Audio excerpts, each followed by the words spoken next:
2002년 2월 병역 기피 논란으로 한국 입국이 금지된 유승준.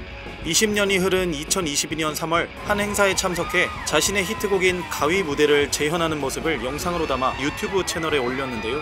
오는 28일 한국 비자 발급 거부 처분을 취소해달라고 낸 소송의 1심 선고가 예정된 가운데 20년 만에 드디어 한국 땅을 밟을 수 있다고 확신하는 걸까요? 지난 2002년 당대 최고의 인기 가수였던 유씨는 군 입대를 앞두고 해외 공연 등을 명목으로 출국한 뒤 미국 시민권을 취득하면서 병역 기피 논란에 휩싸였습니다. 법무부는 병무청의 요청에 따라 2002년 2월 유씨의 한국 입국을 금지했고 예비 장인의 장례식 조문을 위해 사흘간 입국했던 2003년 이후 약 20년 동안 한국에 입국하지 못하고 있죠. 국민 가수에서 국민 역적이 된 유승준.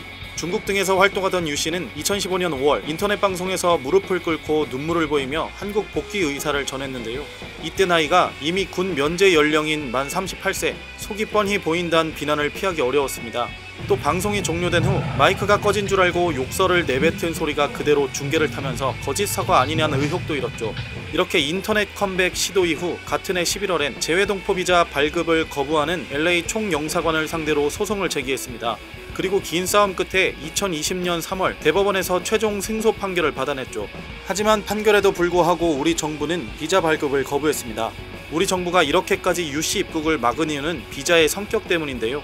유씨가 신청한 F4 비자는 우리나라에서 영리 활동을 할 수 있는 비자입니다. 병역을 기피한 채 그동안 미국에 머물다가 이제 한국에 들어와서 돈을 벌겠다고 하는 것 아니냐는 국민들의 여론이 있기 때문에 정부 입장에서도 유씨 입국을 마냥 허용하기엔 감당해야 할 비난의 수위가 크다고 판단한 건데요. 유씨는 비자 발급을 거부한 데 대한 반론을 제기하며 2020년 10월 행정소송을 제기합니다. 지난 2월 변론기일에서 유씨 측은 법무부 내부 조치만으로 국내에 못 들어온다는 건 적절하지 않다며 비자 발급 거부 자체가 비례와 평등의 원칙에 위배된다고 주장했죠. 이와 동시에 유씨는 자신의 유튜브 채널을 통해 적극적으로 의견을 피력하기 시작했습니다. 죄송하다며 울상을 하고 무릎을 꿇던 이전과는 달리 당당하게 얼굴을 드러내고 격앙된 어조로 소리를 치며 비자 발급 거부가 왜 잘못됐는지 요목조목 짚는 영상들을 연달아 게재했는데요. 시민권을 신청하고 시민권 취득을 코앞에 두고 있는 상황에서 스스로 자원해서 징집 대상이 된 사람이 제가 유일합니다. 왜 악의적으로 말을 곡해하고 돌리십니까 도대체? 채널 구독자가 늘어나고 응원하는 댓글도 달리기 시작하자 먹방, 브이로그 등의 영상을 적극적으로 활용하며 이미지 쇄신을 위해 노력했죠. 그리고 오는 28일 유씨가 한국 비자 발급 거부 처분을 취소해달라고 낸 소송에 1심 선고가 나옵니다. 비자 발급은 거부당했지만 이미 2020년 대법원에서 승소한 바 있는 유씨는 장밋빛 미래를 상상한 건지 자신의 히트곡 가위의 춤 일부를 선보이는 영상을 유튜브에 오랜만에 올리기도 했죠.